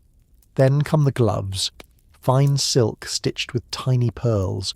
They're soaked lightly in vinegar and rose petals, the concoction said to keep away blemishes and bad dreams. You watch from the doorway until one of the maids catches your eye and frowns. You shut the door quickly, cheeks hot, though you've seen it a dozen times. But tonight, you think of it differently. Your mother doesn't go to sleep so much as she enters battle. Every ribbon tied, every mask applied, every layer wrapped tight. It's armour, just as real as the gambesons in the armoury. Only her war isn't fought with steel. It's fought against time, against whispers, against the eyes of other noble women who wake each morning ready to measure her face for weakness. And you realise, with a little shiver, that all this isn't just about vanity, it's survival. Because in this castle, a wrinkle can be a weapon, and age itself is a threat. You lie in your bed, but you can't help picturing her across the corridor, wrapped like a reliquary in ribbons and paste, her face stiff beneath that chalky veil. She isn't asleep, not really. She's suspended, embalmed for the night like a saint in a shrine. And she isn't the only one. Your aunt wears a different ritual. She sleeps with slices of raw veal pressed against her cheeks, bound in linen, the juices believed to restore freshness. By morning, the meat is grey and stiff, thrown to the dogs who whimper but eat it anyway. Your older cousin, not yet 20, insists on covering her forehead with a thin copper plate to hold in the humours. She swears it prevents headaches and keeps the skin smooth. Last week she woke with the imprint of the plate etched into her brow, and the entire household pretended not to laugh. Even the young do it. You once saw your little sister balancing a peel of lemon on her lips while she slept, told it would keep them pink. She hated the sourness, spit it out after an hour, and cried when the maid scolded her for spoiling the magic. None of this is optional. It's demanded, expected. A nightly duty, no less binding than chapel prayers or morning oaths, because noble women are not permitted to age. Their bodies are canvases, polished and preserved, the way a knight keeps his armour bright. A rusted helm is shameful. A wrinkled brow? Worse, and the costs are steep. You've heard the whispered consequences. Skin burned raw from vinegar masks, lips blistered from mercury salves, hair falling out in clumps after too many washes with lye soap. But these women rise every morning painted fresh, smiling faintly through cracked lips, pretending none of it hurts. The castle feeds on those pretenses. It thrives on illusions, and you, lying in your own bed, feel a weight in your chest. Because if the women must hide behind veils and masks, what do the men hide behind? Your father, perhaps, behind his armour of authority. Your brother behind his swagger. Yourself behind silence. The chamber goes quiet. Only the faint hiss of the fire and the distant drip of water in the courtyard well. You close your eyes and try not to imagine your mother across the corridor, face hardened into a painted mask, body wrapped in ribbons so tight she can hardly breathe. And you wonder, when dawn comes, will she look younger, or just more fragile? Children in the castle don't escape the nightly rituals. If anything, they're bound by even stricter ones. You know this because you grew up with them, because every noble heir does. The corridors to the nursery are narrower, the ceilings lower, the torches burning just a little dimmer, as though the castle itself is conspiring to keep its youngest captives subdued. And always, the tutors linger. By day, they teach Latin conjugations and heraldic codes. By night, they become watchers, guardians, spies. Your little sister once swore she saw her tutor step straight out of the wall at midnight. You laughed at her, until you remembered the hidden passage behind the panelling, the one you yourself had used years before to skip prayer lessons. The tutors know those passages well. They know where the boards creak, where a child's whisper carries, where a secret can be overheard, and they use them. It's called correction in the night. When a child is restless, tossing, muttering, clutching at blankets, the tutor might enter silently, not to comfort, to discipline. A hand pressed firmly to the chest, a whispered prayer into the ear, a candle lit at the bedside to banish whatever imp made the child stir. Sometimes the child wakes to see them there, sometimes not, but always, in the morning, the child behaves a little better. You remember your own corrections. The way your tutor's hand smelled faintly of ink and candle grease, the way he whispered psalms that sounded less like prayers and more like warnings. One night, you pretended to sleep and cracked an eye open. He stood above you, face lit only by the flame cupped in his palm, whispering words that didn't sound Latin at all. Words you never forgot, though you never repeated them. The next morning, you recited your lessons flawlessly. You didn't know if it was fear or magic or simply exhaustion. The castle doesn't care. Results matter. You pass the nursery corridor tonight and hear it again. A faint whisper, too low to make out. A soft thud, like knees on rushes. A child's muffled sob. You keep walking. You don't want to know. Because if you listen too closely, you might remember that you were once the one crying. And you might realise those echoes never really left you. You try to put the nursery from your mind, but the castle won't let you. Later that evening, as you return to your chamber, you hear it again, whispering. This time not from children, but from the narrow panel behind your wardrobe. The same place you once pressed your ear to, the same place you swore you'd blocked off. You lean closer. The voice is male, firm, deliberate, not frantic, not kind. The voice of a tutor. Speak no falsehoods. The dark hears. Another, quieter voice replies. It's higher. A child's voice. Quivering. I didn't mean. I dreamed it. The tutor. Dreams are the devil's practice. Speak them and they take root. Silence. Then a sound you hate instantly. A smack. Not loud, just sharp enough. You jerk back from the panel, heart pounding. Because suddenly you remember. This is how the corrections work. Not in daylight, where everyone sees. Not in classrooms, where nobles might overhear. But at night, through hidden doors, through peepholes, through whispered punishments masked as prayers. You sit on your bed, dagger across your knees, listening as the voices fade, and you wonder, how many of your own corrections were truly for your benefit? And how many were simply the tutors, agents of the church, of the family, of power itself, planting obedience deep enough that you'd never dig it out? Your mind reels back to that night years ago. Your tutor's whisper wasn't Latin, was it? It was older, darker, and when you asked him the next morning, he only smiled and said, "Words to keep you safe." Safe from what? Or safe for whom? The fire in your chamber spits suddenly, as if a log has cracked. You jump, the dagger nearly slipping from your hand.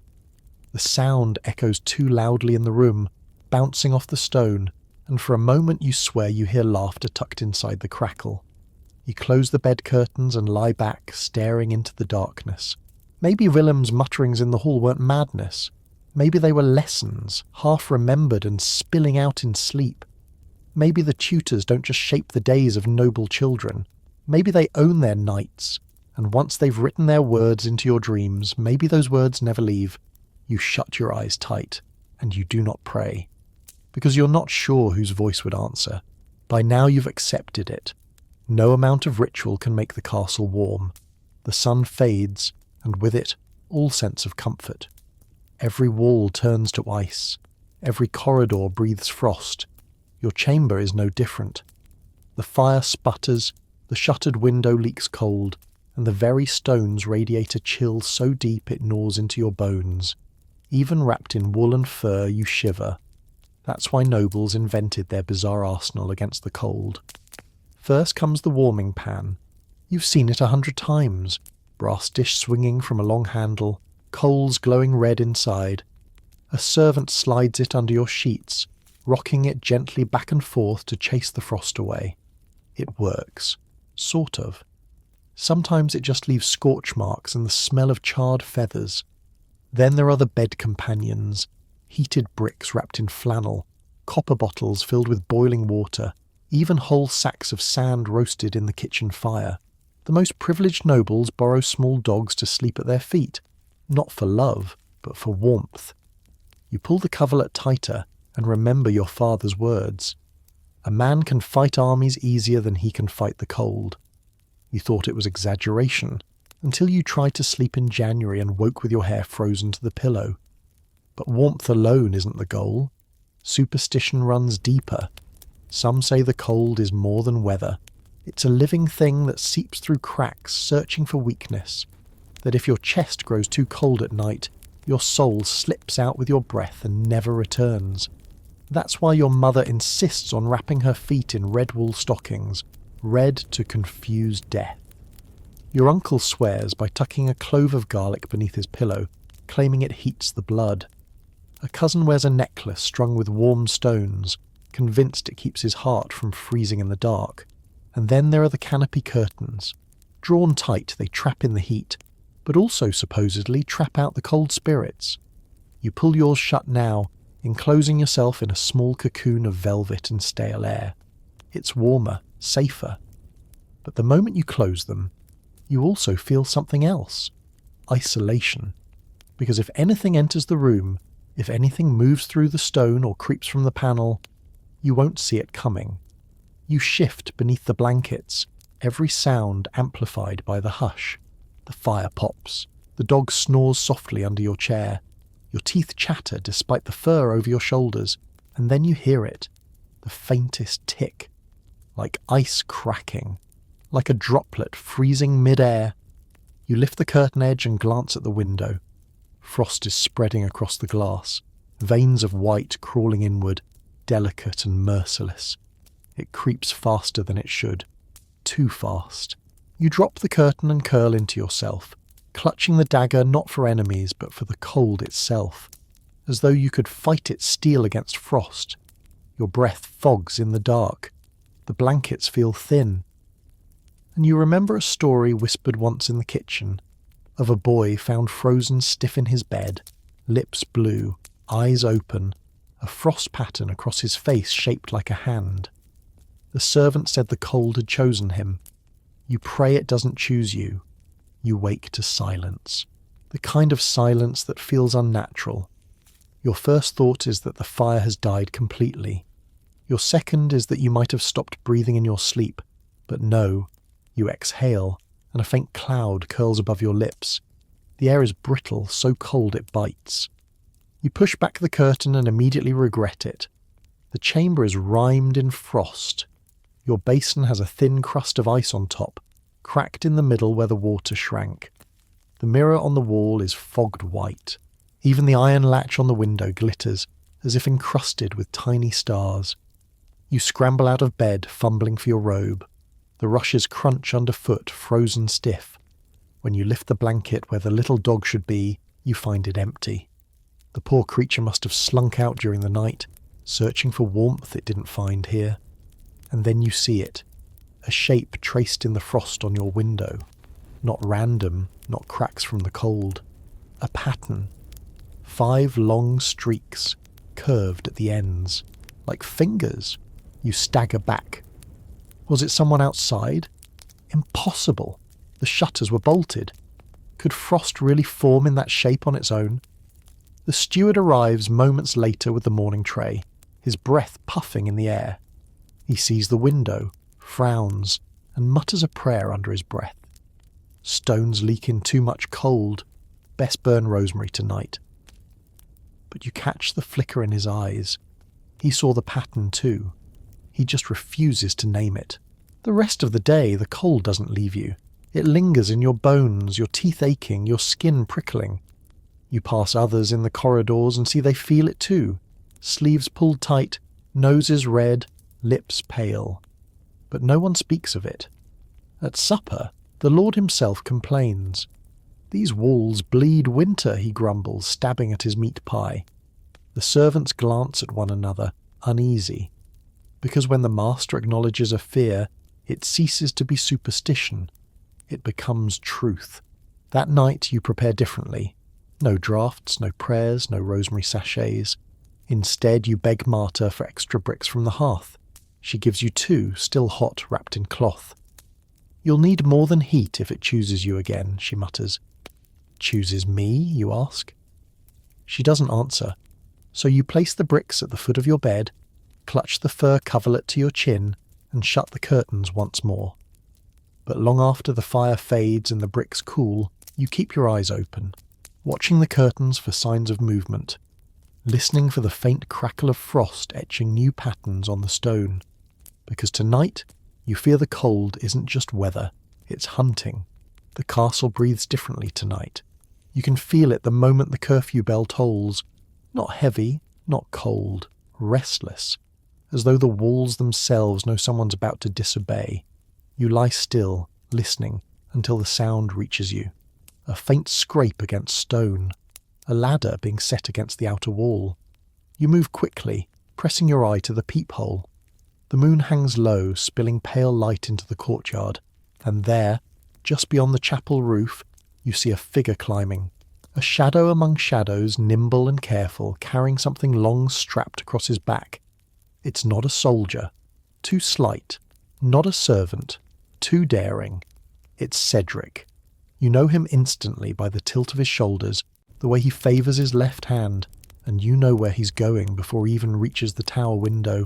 Not his room, not the hall, but Lady Illis's chamber. You should have expected it. The guest bed wasn't just a political message, it was a temptation. An invitation, perhaps, to see if she'd play the game her host had set. Cedric, reckless as ever, has chosen to answer. You watch, frozen, as he eases the window open and disappears inside. The castle goes still again. Minutes crawl past. The moon shifts. You can almost believe you imagined it. And then, another sound. This one inside your own corridor. The padding of soft slippers on rushes. You look through the peephole again and see Marta, candle in hand, moving slowly toward the west tower. She doesn't hurry. She doesn't whisper. She just walks, steady as if summoned by some clock only she can hear. You want to call out, to warn Cedric, but your throat locks. Because in noble houses, lovers aren't punished for sneaking in. They're punished for being caught. And sometimes the punishment isn't scandal or exile. Sometimes it's worse. You think of old stories whispered over wine, of ropes tied silently outside tower windows, of guards who looked the other way until someone fell, of lords who never raised their voices in anger, but simply let the walls do their work. Your candle flickers. You blow it out, heart pounding, eyes straining in the dark. Moments later you hear it. A muffled gasp from the west tower, a quick scrape of wood against stone, and then silence. You wait. Long after the moon has shifted, long after Marta's candle has vanished from sight. And finally, when you see Cedric returning across the roof, you can't tell if he looks triumphant or terrified.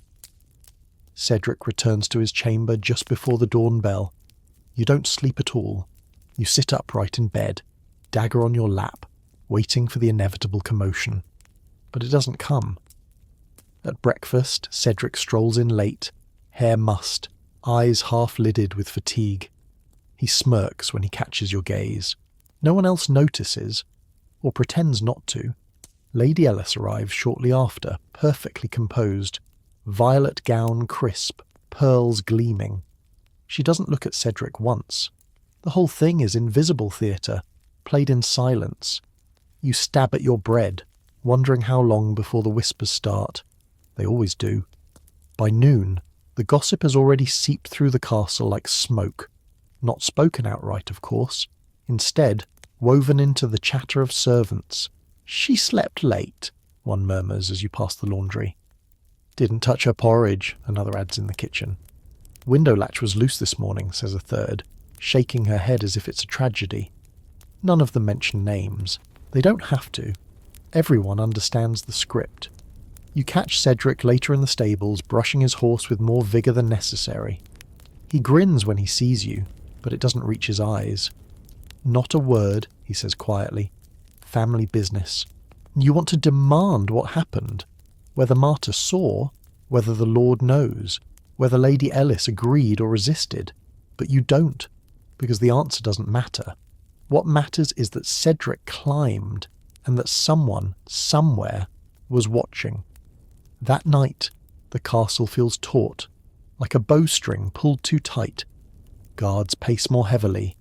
The steward lingers by the fire longer than usual. Even Marta makes her rounds with sharper eyes. When you shut your chamber door and bolt it, you press your back against the wood and listen. Not for rats, not for spirits, for footsteps.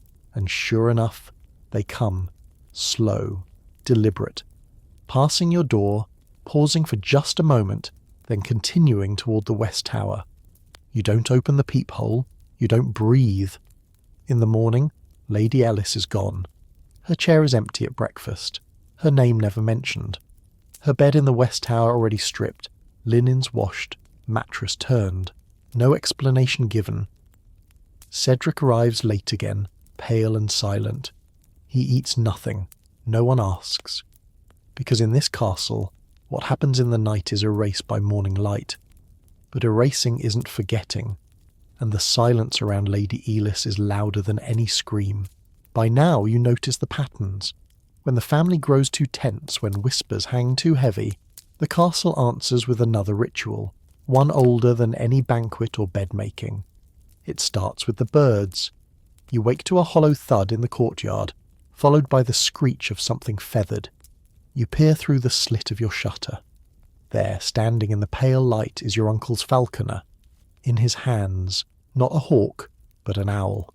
Its wings pinned, its amber eyes wide, its beak snapping at the air. The noble family keeps many animals, hounds, hawks, doves, but owls are different. They're not for sport, they're for watching. By evening the owl sits on a perch beside the high table during supper.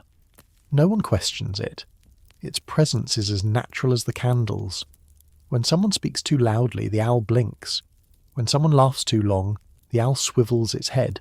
And when the steward mentions travel plans, the bird screeches once, sharp and cutting. Superstition says owls sense evil, that their cries warn of betrayal, of sickness, of death. You used to laugh at that, until last winter, when the owl screamed during supper, and 2 nights later your cousin collapsed from a fever. So you don't laugh now. After the meal, you notice something else. A feather slipped under your trencher. Black, slick, curved at the tip. No one admits placing it there. It's a warning, or a mark, or both. That night Marta enters your chamber carrying not just the usual sachets, but a feather as well. She tucks it into the canopy above your bed, muttering something you can't catch. You whisper, "Why the feather?" She shrugs. "Owls see what men won't. Better to let them look instead of you." You lie awake beneath it, staring at the quill glowing faintly in the firelight. Every time you shift, it seems to tremble, as if stirred by a draught you can't feel. And then comes the scratching. Not rats, not claws, just the sound of something small hopping across your shutters. You hold your breath, dagger tight in your hand. The sound pauses. Then, 3 sharp pecks against the wood. Tap, tap, Tap. The same rhythm Willem used. The same rhythm you heard in the chapel. You don't move. You don't answer. The owl perched outside the window hoots once, low and steady. And then silence. Morning reveals feathers scattered in the courtyard, grey, mottled, some with the tips singed black as if held too close to flame. The servants sweep them quickly, muttering prayers as they work. You notice Marta pocket one before tossing the rest. At breakfast, the owl is gone. No explanation. Not a word spoken about its sudden appearance or its disappearance. But you catch your father's eye as he fingers a quill absent-mindedly, and you know. The family noticed. The talk at the table shifts strangely. Not crops, not politics. Omens. Your uncle recalls the time a raven nested in the bell tower, and the steward broke his arm that same week. Your aunt swears a black cat crossing the chapel once foretold her miscarriage. Someone else mentions a rooster crowing at midnight. Every tale ends the same way, with a shiver, a hush, and silence thick enough to choke on. The castle has many pets, lapdogs, hawks, ferrets, even the odd monkey brought back from the south. But none inspire more awe than the birds kept for warning. You've seen it before. An owl perched above a noblewoman's bed, a crow tethered to a chamber door, a dove forced to sleep in a gilded cage near a sick child. They're not companions, they're barometers of doom, and if they cry in the night, people listen. The strangest part is that sometimes the birds don't just warn, they speak, or so it's believed. Your cousin once swore his parrot whispered his name before he fell ill. A maid claims the crow in the South Tower said the word leave the day before a fire broke out in the stables. Coincidence? Perhaps. But when every noble already half believes they're cursed, coincidence becomes prophecy. That evening, when Marta returns to turn your bed, she places another feather beneath your pillow, this one white. Why change it, you ask? She only says, black wards, white guides. You lie down uneasy, dagger at your side. For hours you drift, ears straining for wings at the window. Sometime after midnight you dream, or think you dream, of feathers brushing your face. You wake with a start, hand clutching at your cheek, and there it is, lying beside you on the pillow, a fresh feather. Grey, damp at the tip as if pulled from something still alive. The shutters remain bolted, the traps untouched, the dog silent. You stare at the feather until dawn breaks, and you realise the truth. Even when the birds are gone, the omens remain. The guards are supposed to keep you safe. That's the whole point of the bolts, the bells, the dogs pacing the halls at night. But by now you know better. The guards are just as human as the rest of you, and humans get tired. You first notice it at supper, when one of the sentries at the hall door yawns so wide he nearly drops his halberd. His captain cuffs him on the ear, but everyone sees it, everyone remembers. Because when a guard nods off in this castle, the night changes. You remember last winter, when two fell asleep at the south gate? They swore it was only for a moment, but in that moment, someone, no one knows who, scrawled a charcoal cross on the chapel door. By morning it was gone, scrubbed away, but the memory stuck. No one confessed. Another time, your brother claimed he heard boots in the courtyard when all the guards were accounted for. By dawn, the drawbridge ropes were cut halfway through, as if prepared for sabotage. Again, no explanation. Again the watcher dozed. The family calls these lapses deep nights, a polite term masking the dread. Because in a castle, a sleeping guard is more dangerous than an open gate. It means anything might happen. Footsteps in forbidden places, doors unbolted, letters exchanged under torchlight, lovers slipping in and out, or worse. Tonight you sense another deep night coming. The steward's voice is sharper at curfew. The dogs are restless, whining against their chains. And when you check your peephole after the bell, you see a sentry slumped against the wall, chin on chest, his spear leaning forgotten at his side. The corridor is suddenly lawless. A shadow moves. Not fast, not loud, just steady. A figure slips past the guard, gliding through the torchlight. You can't see who it is. Only the hem of a robe, the glint of a ring, the faint shuffle of soft boots. You should call out. You should rouse the guard. But your throat closes, because whoever walks the halls on a deep night doesn't want to be seen. And you've learned that in this castle, seeing too much is often the same as confessing guilt. You pull back from the peephole, heart hammering. The dog beneath your chair whines. You whisper a prayer. Not that the guards will wake, but that they won't. Because sometimes ignorance is warmer than truth. You barely sleep. Every sound in the corridor feels sharper, every creak of wood or sigh of stone a threat. When dawn comes, you stumble bleary-eyed to the breakfast table, half expecting to find the castle turned upside down. But the hall is quiet. Too quiet. The guards stand at attention, helmets polished, faces stiff. No one mentions the yawning, the dozing, the shadow you saw. But you notice it in the way their captain's voice cracks when he announces the morning watch. You notice it in the steward's eyes, scanning the hall as if counting faces. Something happened. No one will admit it, and then the whispers begin. At the far end of the table, your aunt mutters that the herb chest in the solar was left open.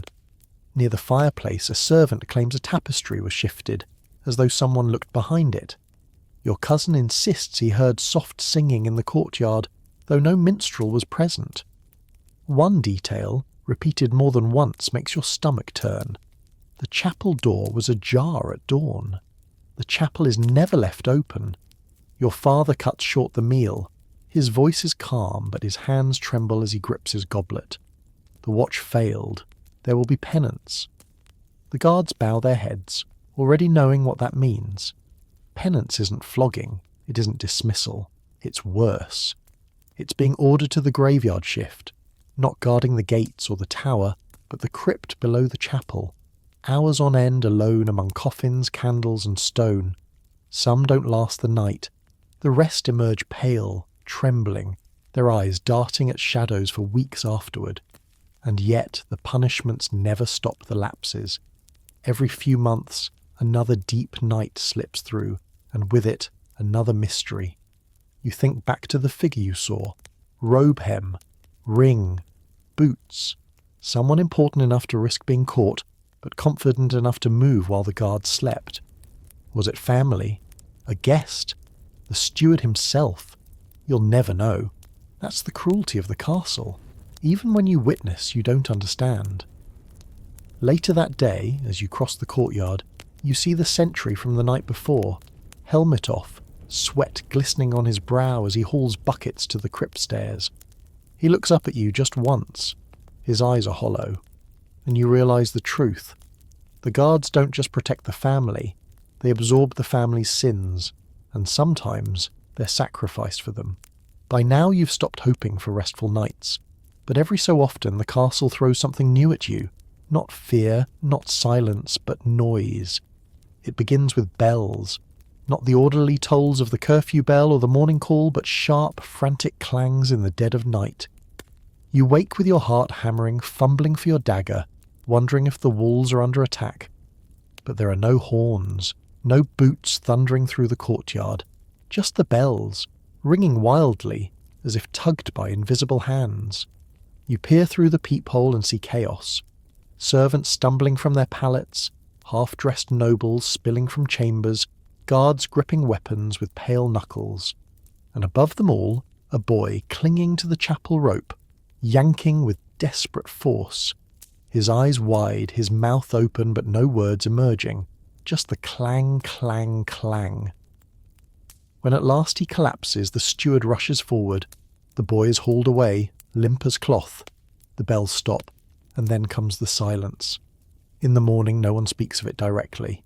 At breakfast your father mutters that the boy dreamed too deeply. Your aunt crosses herself and refuses her porridge. The servants move stiffly, as if frightened the air itself might overhear. You later learn the truth. Every few seasons someone breaks. The bells are pulled in a frenzy, rung not as a warning but as a cry, a sound to chase away the dark. They call it night terror ringing. You remember it from years ago when you were small, your cousin Catherine shrieking at nothing, running barefoot into the courtyard, pulling the bell rope until her hands bled. She remembered nothing afterward. The ritual is simple. When the bells are rung at night, no one scolds, no one punishes. The family gathers in the hall, drinking spiced wine until the sun rises.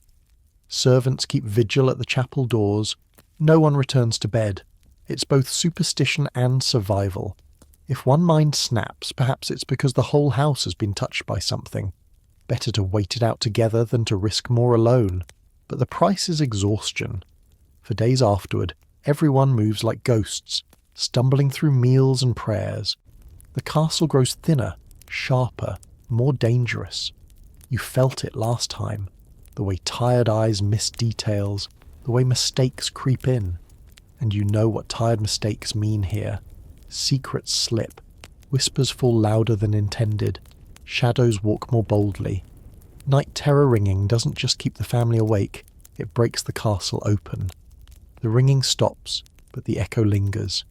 For days afterward, it feels as if the whole castle is hung over, not from wine, but from fear. At breakfast, your brother yawns openly. Your mother's hand shakes when she lifts her goblet. Even the steward, usually so precise, miscounts the trenchers. Everyone pretends it's nothing. But you know the truth. The ringing cracked the rhythm and now the cracks are spreading. The worst part is the stories. Servants whisper that those who ring at night are marked. That once they've called the bells in terror, something answers. Not a spirit exactly. Just something that knows their name now. You half believe it. Catherine, the cousin who rang years ago, never truly recovered. She grew skittish, waking at shadows, muttering that the walls remembered her voice. She was married off within the year, sent far away to another keep. Some said it was mercy. Others said it was exile. Now, the boy who rang last night lies in the infirmary. You pass by and glimpse him through the door, face pale, lips trembling, eyes open but unfocused. He whispers without sound, mouthing words no one can hear. The chaplain insists it's fever.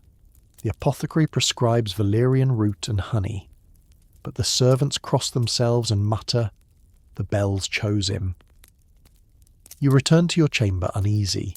You can still feel the echo in your chest, that frantic clang hammering against your ribs. It doesn't fade. That night, when Marta brings the sachets, she lingers longer than usual. She stares at you as if weighing something. Then she says quietly, "Next time you hear the bells, don't move, don't rise, don't listen too hard. The sound sticks if you let it in."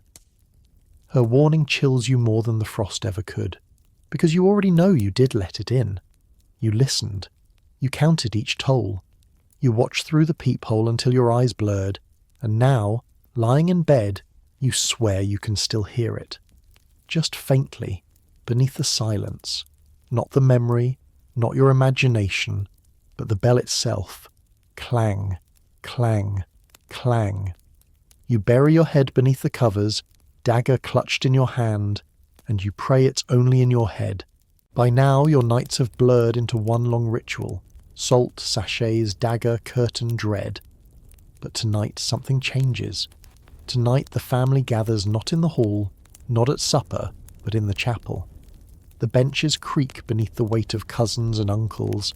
The air reeks of beeswax and damp stone. Torches sputter along the walls, casting shadows that seem too large for the bodies that make them. Your father stands at the front, flanked by the steward and the chaplain. His voice is steady, though his eyes are rimmed red from sleeplessness. "The castle has grown restless," he says. "Too many nights disturbed, too many warnings ignored. It is time." No one asks what he means. They already know. The vigil of the living. A ritual older than the keep itself, carried down through generations.